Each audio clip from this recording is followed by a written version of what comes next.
तो चलिए आज जानते हैं कि साउंड सुनाई कैसे देती है और फिर ब्रेन उसे मीनिंग में कैसे कन्वर्ट करता है।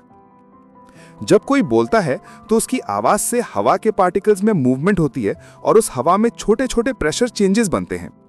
जब वो मूवमेंट की वजह से एयर पार्टिकल्स एक दूसरे के पास आ जाते हैं उसे कंप्रेशन कहते हैं, और जब वो दूर हो जाते हैं तो उसे रेयरफैक्शन बोला जाता है।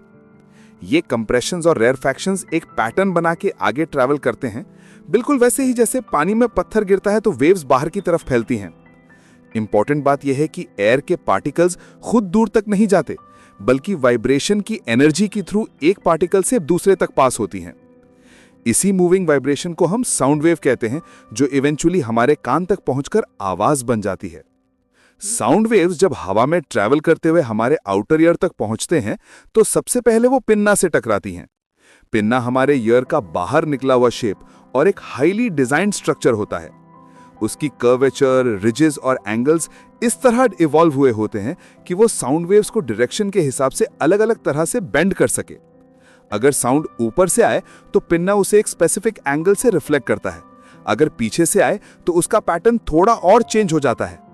ये टाइनी बेंडिंग डिफरेंसेस ही ब्रेन को हेल्प करते हैं पता लगाने में कि साउंड किस डायरेक्शन से आई, कितनी हाइट से आई और कितनी डिस्टेंस पर होगी।